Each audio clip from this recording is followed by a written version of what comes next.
Hi, Ron from Clarity. Today we're going to talk about streamlining the HIPAA onboarding with 4 proven approaches. What the heck does HIPAA onboarding mean? Well, as you have new employees and new staff that come to your practice, they have to be trained and prepared to follow the HIPAA guidelines that your organization has put together. Now, there are some tools like an accountable HQ and things like that help guide that and help remind you of things that need to happen, like assigning a security and compliance officer and things like that, so you can display the HIPAA seal on your website. However, the HIPAA training program and making sure that your employees are brought up to speed and following the HIPAA guidelines, that's on you. So today, that's what this video is going to cover. Let's dive in. Number 1. Providing specific role-based modules for HIPAA compliance. There are certain things about HIPAA. There might be, and we'll just make up a number, 15 different things that you need to do to adhere to HIPAA.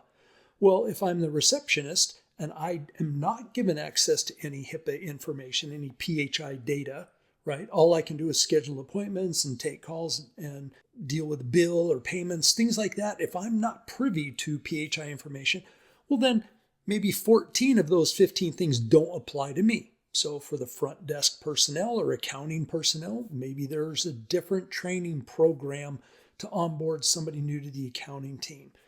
Make the training applicable to their responsibility when it comes to dealing with and protecting that protected health information.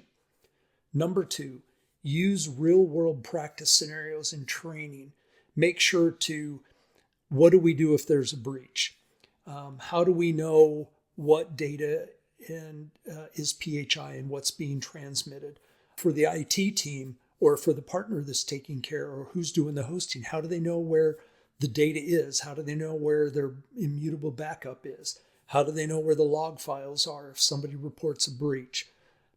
All of that needs to be documented. Use those real-world scenarios so if something does occur, it's already second nature. You've already been through the fire drill. You know exactly what to do, and it doesn't become a big thing, and you're able to mitigate it properly and quickly.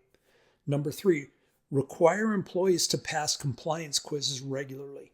So come up with a schedule. Maybe it's quarterly, right? It's like I remember when we were leasing our last office, every 12 months or so, we had to go through a big fire drill, and we were all up on the 9th floor. We were the last thing. So I remember that we were the ones that had to have the people in the vest to make sure everybody got out. We went through fire drills. Do the same thing. Go through your training, have a quiz. They don't have to be difficult, but you want to make sure that your staff properly is trained and understands. Because if you do have a breach, if you have a problem and you report it, a significant amount of what the OCR is looking for is, are you taking precautions? How much penalty they assess you is based on your negligence. Well, if you're not negligent, if I was just an employee and I went, I wasn't supposed to do it, but I looked over somebody's shoulder and because I was interested in that person and I got access to their information and I shouldn't have. Okay, well, that's on me now, right? And the OCR is not going to come down on you and assess a big, huge penalty when you took all the precautionary steps, you had training in place, you had security in place, and all of your employees are trained and theoretically responsible. And then the final one is offer a quick reference guide for everyday tasks. What do I need to do if I'm a radiology technologist, a rad tech? What happens if I go into a patient's record and all of a sudden I have more access to that record than I'm supposed to, when I'm only supposed to have the area where I can upload x-rays and post my notes to those x-rays and read the x-rays? What happens when all of a sudden I have access to all their other medical data and I'm not supposed to? What do I do? Who do I report to? Give a quick reference guide so that people on your staff know if something happens, if they see something, who do they report to? Who's the compliance officer? Who's the privacy officer? Who's responsible for training? Where do I get that information? Again, quick reminder of the 4 things to help. Number 1, provide role-specific training modules that make the HIPAA applicable to each person in your staff. Number 2, use real-world scenarios in your training scenarios.